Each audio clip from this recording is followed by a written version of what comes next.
I'm Malcolm Gallagher, the host of the webinar, presenting on behalf of Winning Moves and Destination Staffordshire as part of this ERDF-funded programme, especially for tourism and hospitality businesses in Staffordshire. At the end of the webinar, there's a little time for question and answers, which you can ask via the system. But you may like to take note of my email address if you want to ask something specific. Please note, the webinar is being recorded and will be available online in the future. Fill Your Quiet Times is a speciality subject of mine, and I've presented this event over many years because it all started. Well, let me give you a quick learning story before we get into the seminar. I started my career in travel and hospitality at the same time as Thomson Holidays was created, and I was one of the first ever salespeople. And the first lesson that I was taught by the directors of Thomson Holidays was, we have what's called a 97% load factor. That means we don't make any money until 97% of the seats on the aircraft are sold. I learned a very quick lesson that day, that we had to sell those seats because once the plane takes off, you can't sell them again. And it's exactly the same for yourself. Once today's gone, you can't sell yesterday's seats, you can't sell yesterday's tables, you can't sell yesterday's beds. They're gone. So keeping your mind focused upon filling your quiet times becomes quite sensible. So it doesn't have to be that you've got empty accommodation. It doesn't have to be that you've got empty tables. It doesn't have to be empty whatever you do. Every time something's empty, it eats into your margins. And today, we need to be understanding that costs are increasing dramatically. Staff costs, food costs, utility costs, and so on. Anything that eats into your margins needs to be taken care of. So, is it time to wake up and smell the coffee?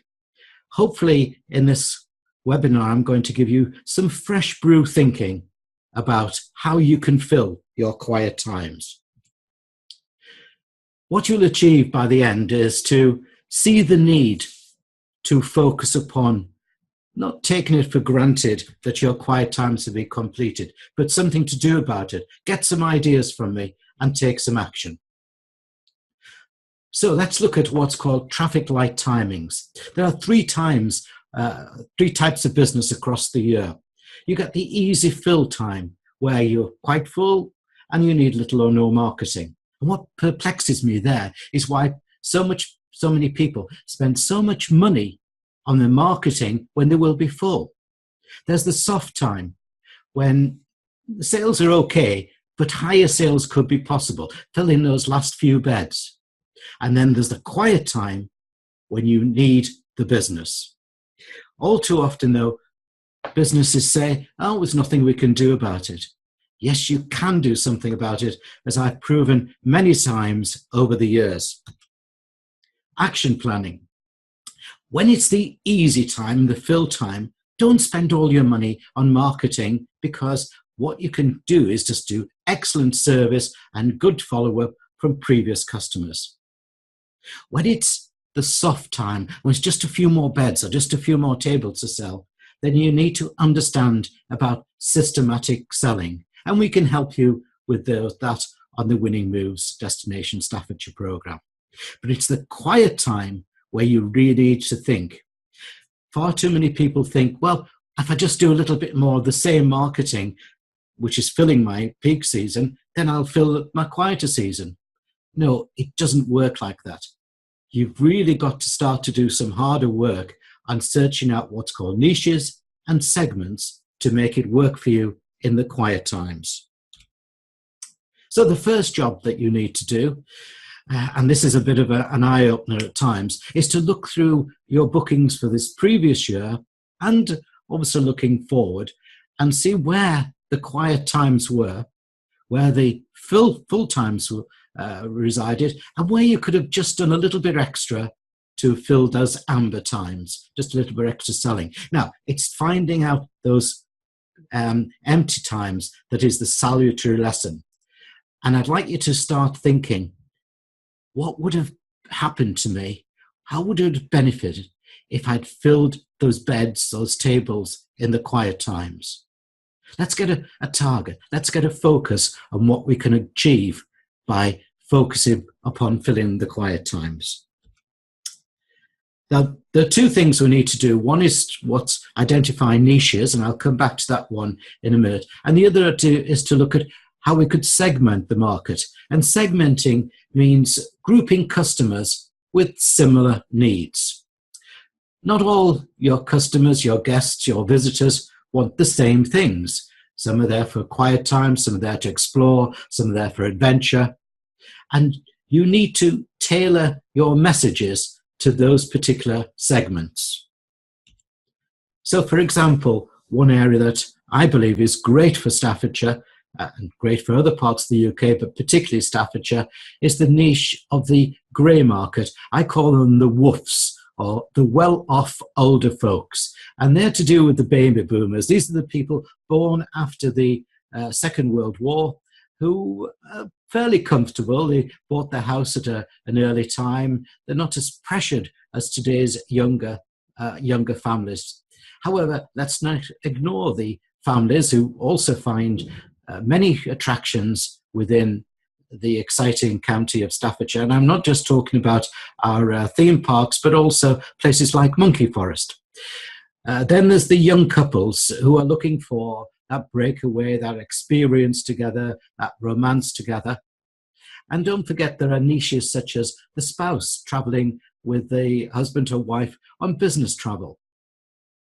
But it's the woofs, or the well-off older folks, that I'm suggesting to you is a really good, strong niche to look for.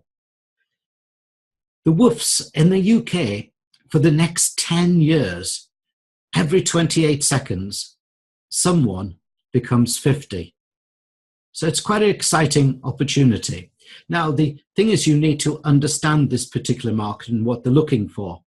The benefits are enormous because generally this older market can, what you can call time shift. You can move them to other parts of the calendar. So if you've got quiet times, you can often make an incentive to come into that particular time. So let's just have a little bit closer focus upon the woofs, or the grey market. There's actually three parts of these markets. There's the thrivers. These are the people aged 50 to 60 who still wear the jeans, I can still go to the disco and so on. They're looking for adventure, excitement. Then we've got the seniors, and these are people 60 plus, and often they've come through the corporate ladder and they want a little bit more respect and they want a different type of conversation. And then we've got the elders who are over 70s, and the elders, by the way, tend to be very suspicious. And if you've got a grandmother, you'll know that exactly. They look at any offer very suspiciously and want to be make certain that they are getting a true deal. So if you made the simple mistake of saying everybody over 50 wanted the same thing, then you'll be making a very big marketing mistake. Those three areas within the grey market, start to understand them, and you can start to tailor your marketing opportunity or offer to generating their interest. Now, let's just look a little bit carefully as to what you'd be doing. With each segment, or each of those little breakdowns I've been talking about, you'll have to do a little exercise. And whilst I've got some marketing terminology here, product to market fit, it really means what have we got and what do these people want and how do we fit what they've got, what they're looking for. And it's a very simple little matrix or exercise. And why you need to do that is that when you're starting to write your offer on your website or your social media, whatever it may be, then you need to tailor that message for that particular market segment. So this is a bit more complicated, and when you replay the webinar at some time, you can have a look, or if you email me, I can send you the template. It's one of a number I use to help people understand the different types of niches and how to target them. So here we have the the template for the WOOFs, I say, well-off older folks, the 50-plus market. This is a market, by the way, that is very, very focused upon using TripAdvisor to make their decisions. They really do scour through TripAdvisor and look for what people are saying, look for the problems they get, read between the lines. It's a phenomenon of TripAdvisor that often too many people ignore. But it's another reason why, of course, you need to make certain that you've got good relationship marketing. Now, this particular matrix tells you a lot more about who the 50-plus market is, what they look for in a break, good food, leisurely sightseeing. They look for when they travel, but they're less likely to travel at school holidays, by the way, which is great from your point of view. Fill the quiet times. Where do they want to win? Well, they're open to suggestions, and that's where your knowledge of your local area and what you've got to offer becomes very, very important. And why do they take the trip? Well, basically because they can, and they deserve it. They want to spend time together. So you see the 3 empty boxes at the end there of how do we meet people's needs, what's our offer, and for when, and how will we reach them. That's where you would complete to be able to start to target your message for the WOFs. Let's start looking at niches now. And I'm going to go through some blue sky ideas to fill your quiet times in the niches. Blue sky, as you probably realize, is the modern day way of using brainstorming. But finding and exploiting those niche opportunities becomes extremely important. Let's look at some of the ideas. I've got a wealth of ones within, this is called a mind map, by the way, that I keep updating and using and have done over the years on niches and motivations as to why people will travel. And if you just start at the top there, ancestral tourism, I'll come back to that one in a few minutes' time. But creative tourism, where people come on courses such as photography. Culinary tourism, I'll dip into in a few minutes' time as well. Adventure is another niche that people want. And we've got some exciting adventure opportunities in Staffordshire, not least of which the 75-mile walk of the National Forest, which starts or ends, whichever way you want to look at it, at the National Memorial Arboretum. Cycling is so well proven across the county. And then there's horse riding, not forgetting what's going on at Cannock Chase. Ceramics trail, that's a really strong niche that we've got within Staffordshire because at Stoke, we have the world capital of ceramics. Cultural, learning, specialised art. Watch out for a lot of really exciting cultural things that's going to be happening in Staffordshire that will help you fill your quiet times. These are things that are happening as a legacy from the recent bid of City of Culture. Heritage within the county is a really strong niche. We've got lots of heritage railways like Chasewater, Jernett Valley. And then, of course, there are things such as the canals, the National Brewery Centre.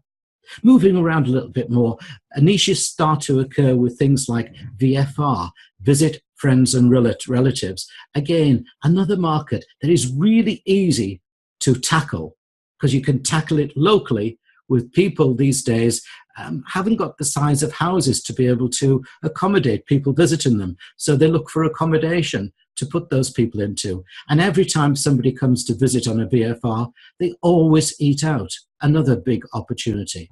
Sport with football, fishing and so on, and golf in particular within the county. Don't ignore romance. And it works across all ages. And go on, be a little bit romantic yourself and think that little breakaway, that time away together. I think that wildlife and Staffordshire Wildlife has got a huge amount of resources for you to be able to visit and encourage people to visit. And those resources are open all year because we've got the different climates and different attractions. So have a look at Staffordshire Wildlife's website and you'll start to see the opportunity. Here in Staffordshire, the niches of gardens are phenomenal. And of course, one of our biggest is Trentham, but then there's Weston, and there's lots of other capability brown gardens across the county, and smaller little gardens that are open at various times of the year. Gardens is really a phenomenal growth opportunity.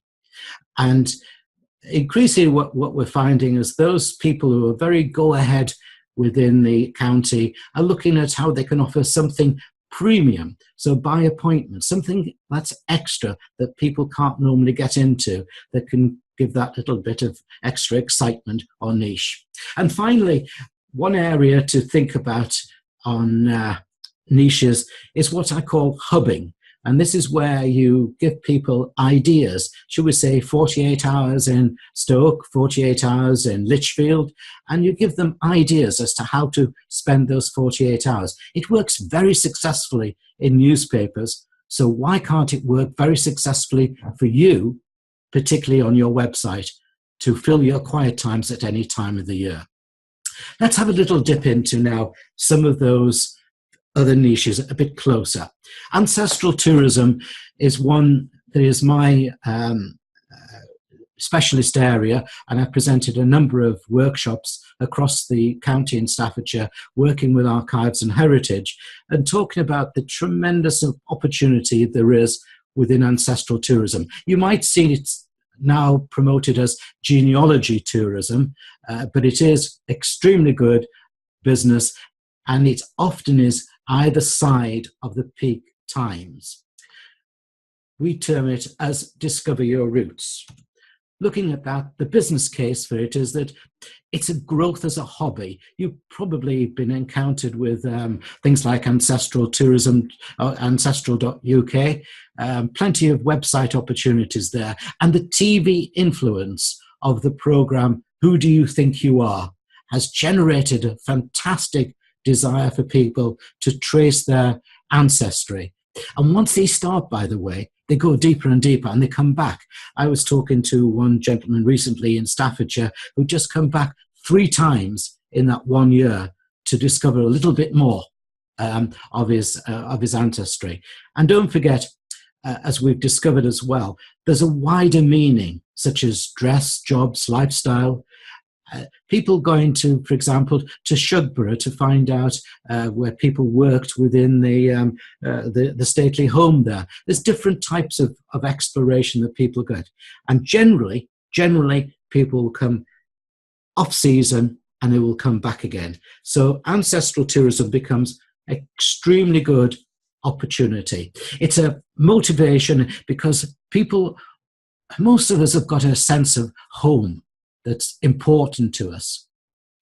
Most of us like to visit a place with connections, then these connections can be a very powerful emotional experience, as you may have seen on some of those programs and Who Do You Think You Are? And for others, by the way, research can be just more practical. It doesn't have to be totally emotional, but it's a desire and it's a drive. And Staffordshire Archives and Heritage have got some fabulous resources to help people discover more about their ancestry within the county. The persona of the person that travels on ancestral tourism is worth understanding because you want them to come back again. You know, once they've discovered one relative's grave or history or house, then they follow it through and they go further down within the organizational chart of their family or the family tree there. But what you need to understand is they don't like to be called a tourist. They tend to be an older age group, and they are extremely highly talkative, especially if you share their interest. So can you start to understand now where true and authentic hospitality really starts to work well to encourage people to come back and fill your quiet times? Often, by the way, they travel in couples, but it's been usually proven that only one is interested in the research. The other person wants to know, what else can I do? Where's the shopping? Where's the eating? And so on. To get those ancestral tourism people and fill your quiet times, then there's a number of tactics that we've proven across the county over the years that really do work.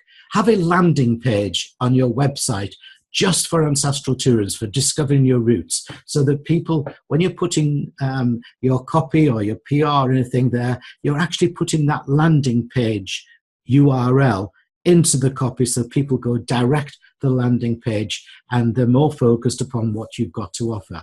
So understand how you can use it with social media, stories, articles, using PR, and also attracting people via keywords or long tail keyword phrases. If you get any stuck on these, you want to know more about them, either send me an email or talk to your Winning Moves business advisor on the Destination Staffordshire program. Let's help you use this particular niche to really ramp up the tremendous opportunity. And by the way, in Scotland, ancestral tourism is worth £1.5 billion a year. In the city of Lincoln alone, it's worth over £70 million. So just imagine how much it could be worth for you in Staffordshire. Another niche that's growing fast and is very exciting is called geocaching. I put the website that you will need to know about, geocaching.com, on the screen there, but you can come back to that one in a minute's time when I tell you a little bit more about it.